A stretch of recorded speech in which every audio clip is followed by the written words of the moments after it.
So you've been answering, I don't know, 700 questions so far. So let me take you a little bit of a different place. What do you love about Los Angeles? So what do you love about your city? Oh man, the city's great. It's the best city in the world, and just to be able to have a chance to play for them, is truly a blessing, and I can't wait to play. Chino Hills is, of course, outside of LA. What was that community like growing up, and how did you think that helped mold you to who you are today?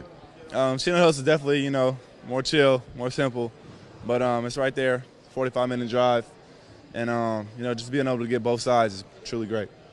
You're only 19, okay? So Magic was the guy that your dad, of course, followed closely, but you started to hear those stories, I'm sure, and it just so turns out that he's now running the Lakers. What do you remember from your childhood, your dad talking about Magic and the Lakers and kind of the influence that had on a kid growing up playing basketball in Chino?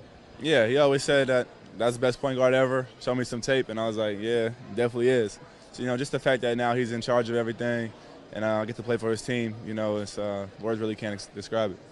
How was it like in the Ball family backyard, or I guess front yard, with the hoop? The games, the competition, your brothers, your dad. How did that shape the player that you are? Yeah, it's in the backyard, and very competitive. My brothers always want to be better than me.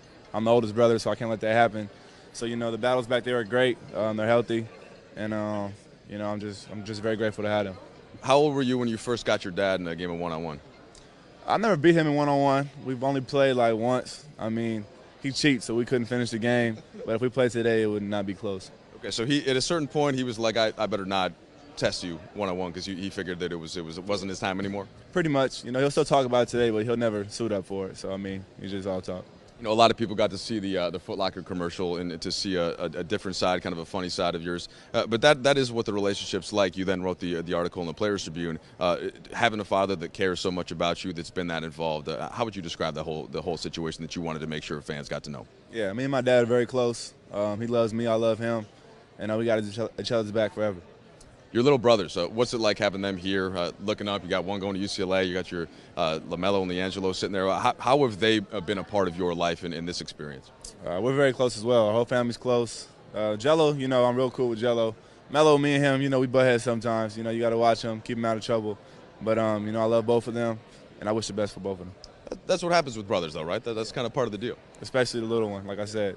So that's what comes with it. All right, let's talk about basketball for a second. So this has been your focus and your passion of your young life. When did you first kind of realize that you had a skill set that was going to lead you places? When did you start to feel like you were going to be able to go somewhere with the game? Ever since a young age, I've always been the best kind of in my class, in my school. But it kind of really hit me when I got to middle school, in 7th grade. That's when things, everybody started separating. And that's why I separated myself. And I started taking basketball serious, and now I'm here today. Offensively, you shot over 40% from three. You shot about 70% at the rim. And the mid-range, you didn't take a lot of shots in there, but that's kind of where basketball is going, right? Is to be able to be efficient, to maximize things. Do you think that you'll be able to play that same way, or as you continue to work on your mid-range game as well? Well, you definitely got to add to the game. Mid-range plays a big part in the NBA, as you can see. So I've been working on it all summer, so I think I'll be fine. With that, I know the Lakers had you get in some screen roll situations. Maybe the best way to be successful in screen roll is to be a smart basketball player, right? Isn't that just like knowing when people are cutting? And so just because you didn't run a lot at UCLA, I've heard that people raise it as a criticism. And my thinking is, well, wait, if you got high basketball IQ, then you should be able to run screen roll pretty well. Right. It doesn't take a lot of sense, to run the pick and roll. It's used a lot in the NBA, so you got to get used to it.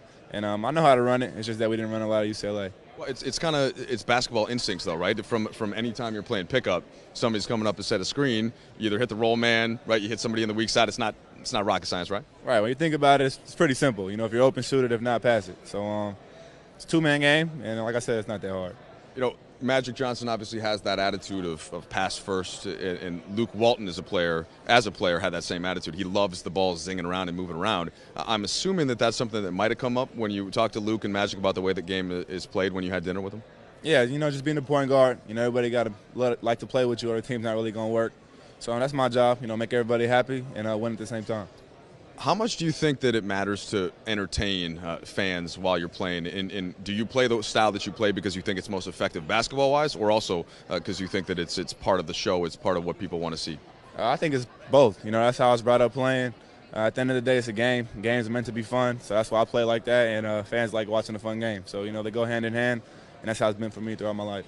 All right, Lonzo Ball, final thing for you. So growing up a Laker fan, you know what it's like. You know what the fan base is like. It's worldwide. It's just that's part of the fabric of a lot of basketball people. What do you say to Laker fans now, and that community that's not going to embrace you as you take this position? Yeah, there's no brand in basketball like the Laker, organization, and everybody knows that. So now I'm just happy to be a part of it. Jersey number all picked out? Yeah, hopefully too. Lonzo, appreciate the time, man. Congratulations and best of luck with everything. Thank you. I appreciate it. Guys, that's Lonzo Ball.